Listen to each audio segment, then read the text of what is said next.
In a world before nations, before parliaments, before printed words, there stood a man with a chisel and a vision. The year was around 1750 BCE.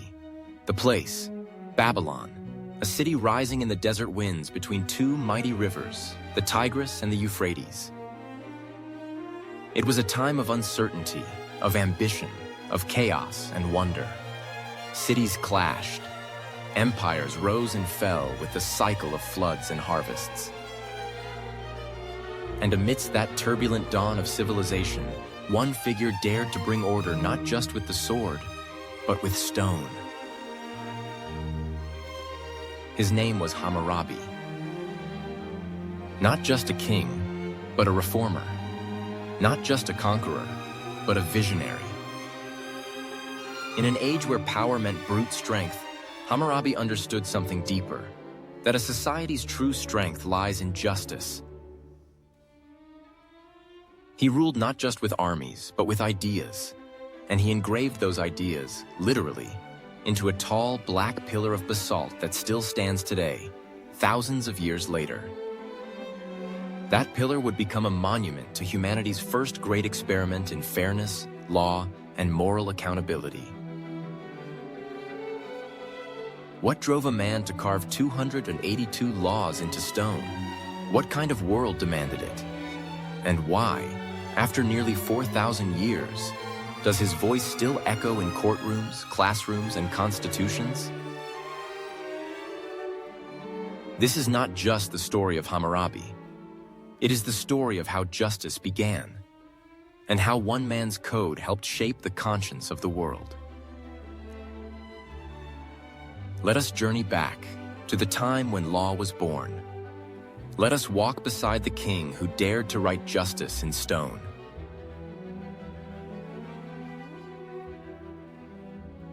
Before Babylon became an empire, it was just another city.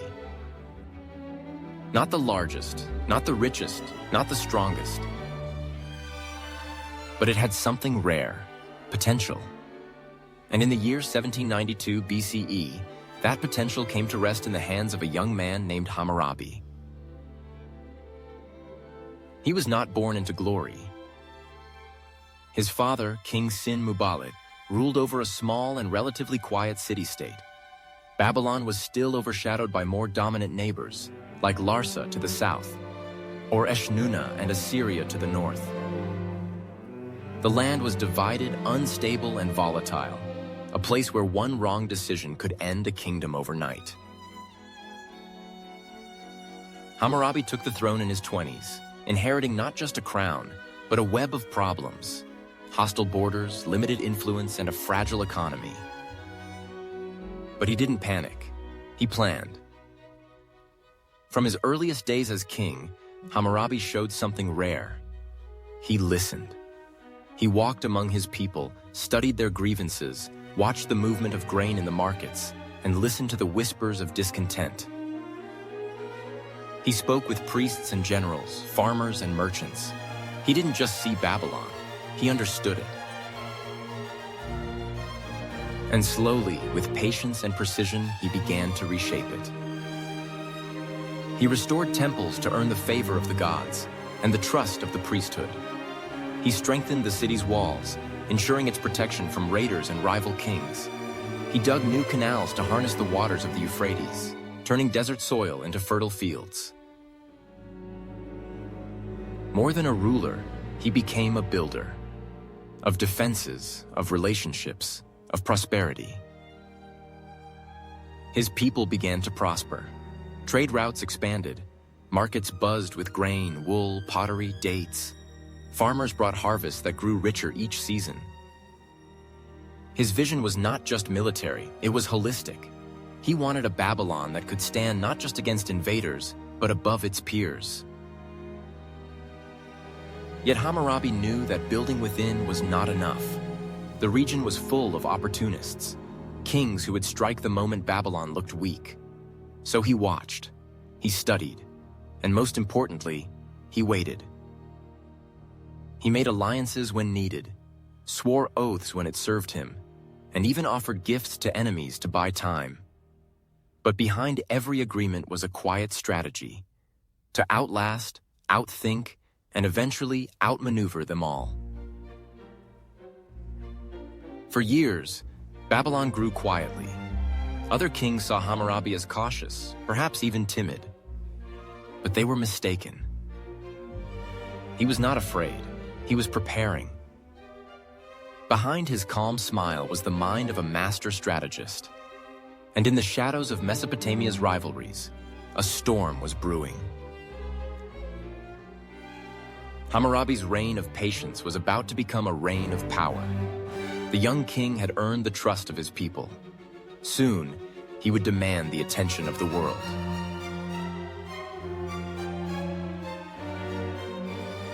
By the time Hammurabi had ruled for over a decade, Babylon was no longer just surviving. It was thriving. The canals were flowing, temples stood tall, and trade caravans brought goods from distant lands. But Hammurabi understood that prosperity without unity was fragile. Around him, rival kingdoms still flexed their might. One misstep and everything he built could vanish.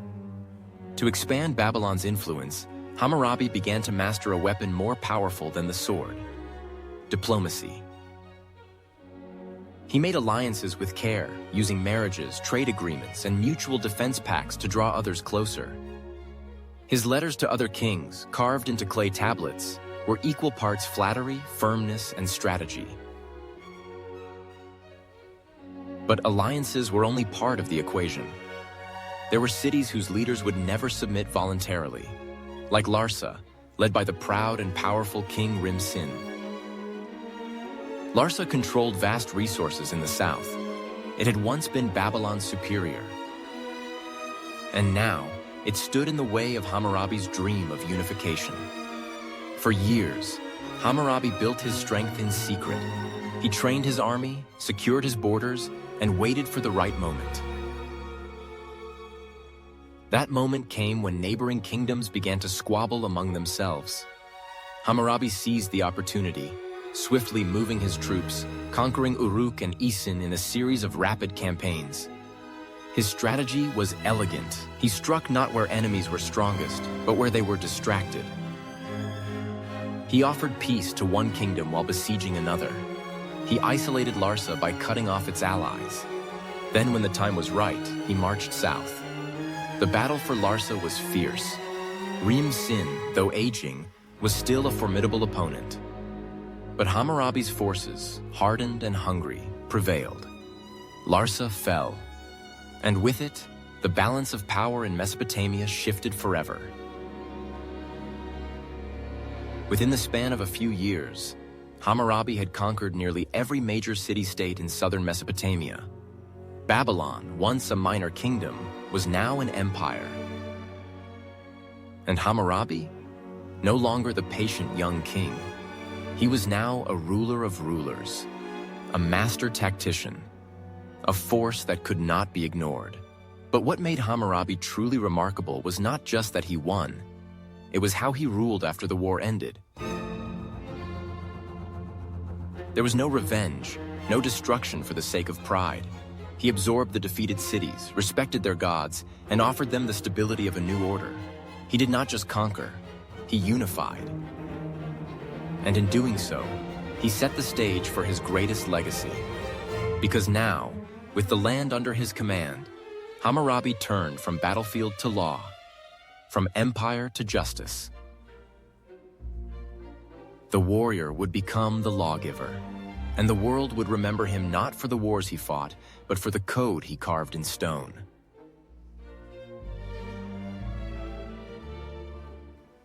The war drums had quieted. Babylon's enemies had bowed or fallen. Hammurabi stood victorious, not only over lands, but over chaos itself. But he knew that victory on the battlefield was fleeting. Conquest brings power, yes, but without justice, that power crumbles. So Hammurabi turned to something far more lasting than conquest. He chose to create order that would endure. Order not through fear, but through law. And thus, the idea of a written legal code was born. Not whispered among elites, not hidden behind temple doors, but carved into stone, visible to all, immutable, timeless. Imagine it, a towering slab of black basalt standing tall in the heart of Babylon. At its summit, a carving, Hammurabi, standing humbly before Shamash, the sun god of justice. The god extends to him a rod and a ring, symbols of righteous rule. Below that divine scene, line after line of cuneiform script flows downward like a river of truth. Nearly 300 laws chiseled into eternity. This was not merely a list of rules, it was a declaration, a promise. That justice would no longer belong to the powerful alone, that the strong would be held to account, that the weak would have a voice. And it began with these words: I, Hammurabi, the exalted prince who fears God, to bring about the rule of righteousness, so that the strong should not harm the weak.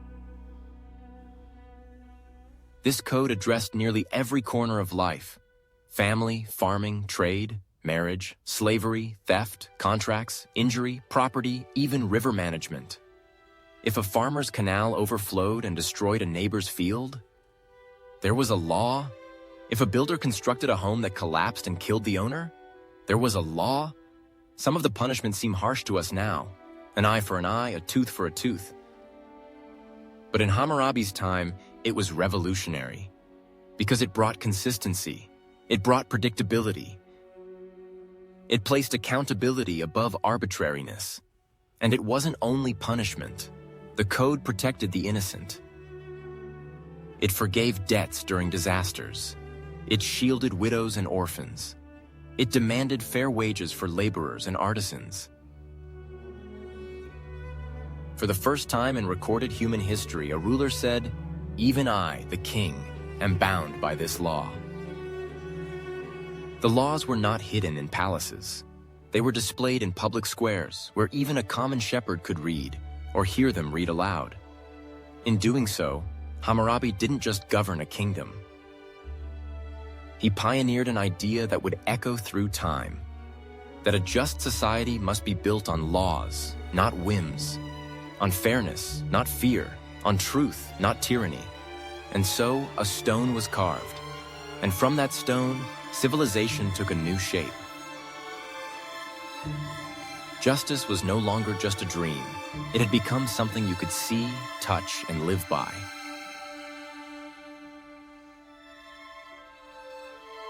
Centuries passed. Kingdoms rose and fell. Empires burned and were buried beneath desert sands.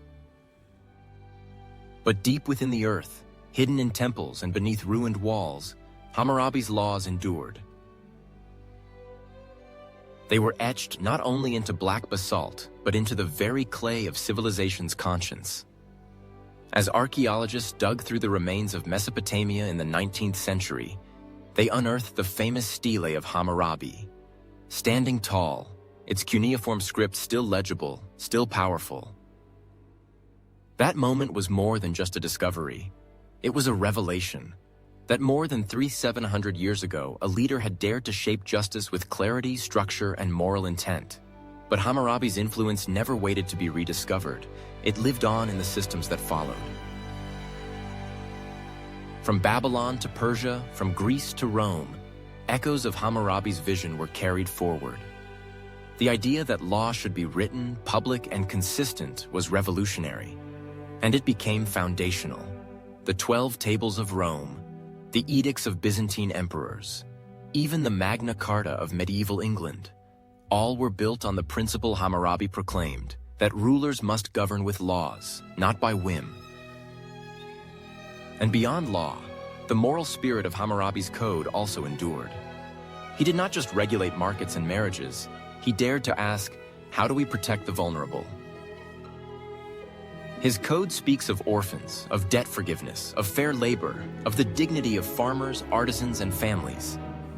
In an age of spears and conquest, he chose to write protections in stone. That was not just leadership, it was vision. Think of a modern courtroom, the judge in robes, the balance of justice, the written statutes.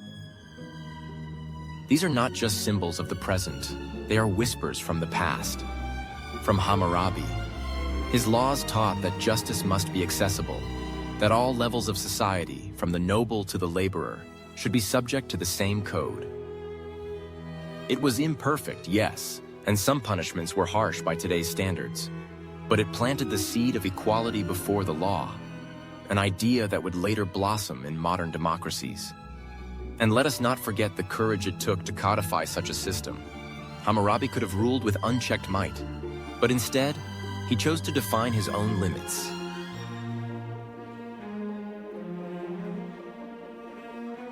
To bind himself and his kingdom to a set of principles. In doing so, he created something rare in ancient history: trust between ruler and ruled. And trust, once carved in stone, lives long after thrones turn to dust. In every age, in every society, we ask the same question: what is just? Hammurabi was among the first to answer, not with a sword, but with a code.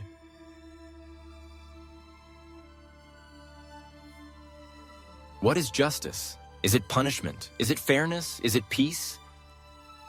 Or is it the courage to hold the powerful accountable and the wisdom to protect the weak?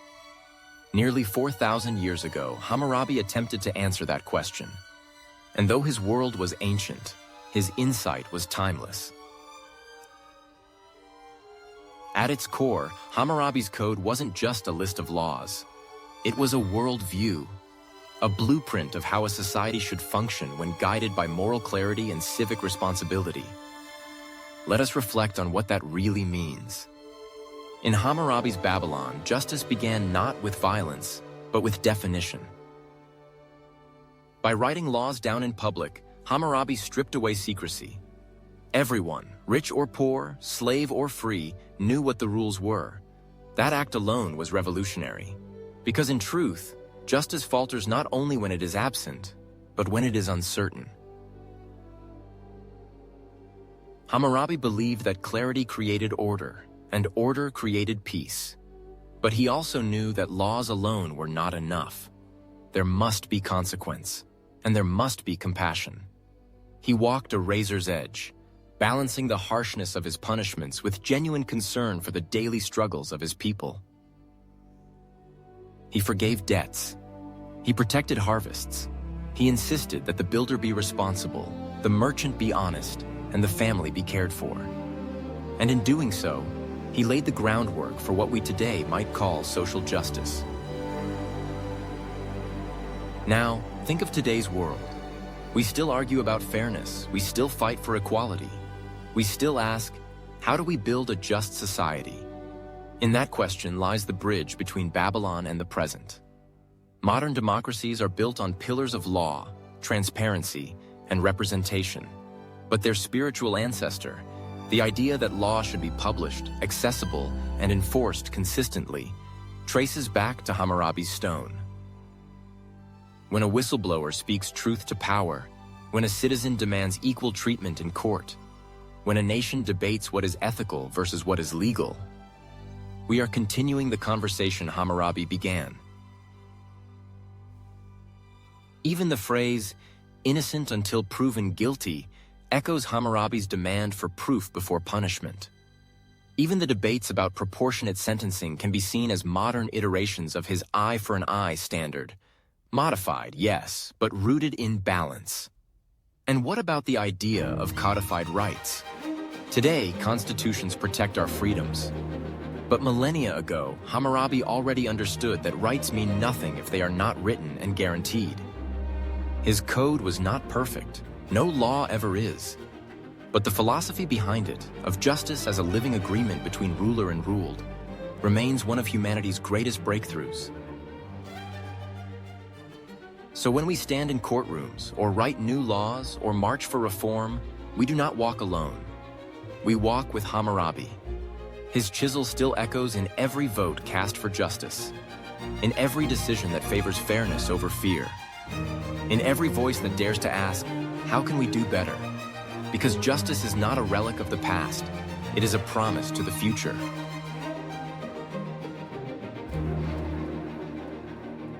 In the silence of a museum hall in Paris, one black basalt stele stands alone. Its surface is chipped by time, but its message remains unbroken.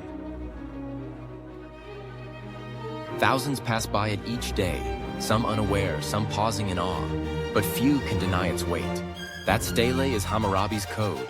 Etched into it are not just laws, but legacy. It is not just stone. It is civilization speaking to itself across millennia. Let us ask, why does this ancient monument still matter? Because the principles it represents still govern how we live. Not in the specifics of punishments, no, but in the deeper idea that law should be public, consistent, and binding on all, even the powerful. That a society must not rely on the whims of kings, but on the structure of justice.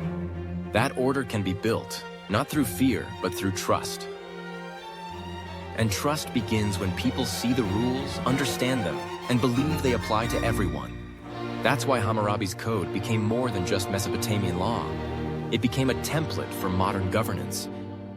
The 12 Tables of Rome, the Magna Carta of England, the Napoleonic Code, and even today's modern constitutions. Each echoes Hammurabi's daring idea. That law should be visible, not whispered. That justice should be a promise made in public. But there's more. What Hammurabi left us was not just a legal structure. It was a philosophical vision. A belief that a ruler's greatness is not measured by conquest alone, but by how fairly he treats his people. He gave us one of history's first examples of servant leadership, where the king is not above the people but among them, a shepherd, not a tyrant. And isn't that what we still long for in our leaders today? Integrity, clarity, a sense of duty greater than self-interest. These aren't modern values, they're timeless values. From Hammurabi's Babylon to today's cities, the human desire for justice with dignity has never faded. Now think of a young person stepping into adulthood, questioning how the world works, or an elder reflecting on life's turns, wondering what truly lasts. In both hearts lives the same question. What is right? What is fair? Hammurabi answered not with perfect laws, but with a courageous attempt to define them and to place them where all could see. That is leadership.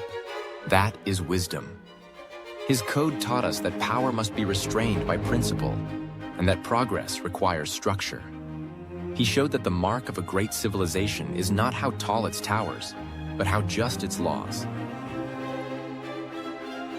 And so, as the sun set on ancient Babylon, it rose on a new era of legal thought, one that still casts its glow on our world today. Let us carry forward Hammurabi's lesson, that justice must be carved not only in stone, but in hearts. That leadership is not about ruling, but about serving. That even in the oldest corners of history, there are lights that still shine. The Code of Hammurabi was not just a legal milestone, it was a human one. A message through time, reminding us who we are and who we strive to become. And if we listen closely, in every courtroom, every parliament, every citizen's plea for fairness, we can still hear the hammer-striking stone whispering, "Let justice be seen, let justice be known, let justice be done." This was Hammurabi's gift to humanity, and it is now ours to protect.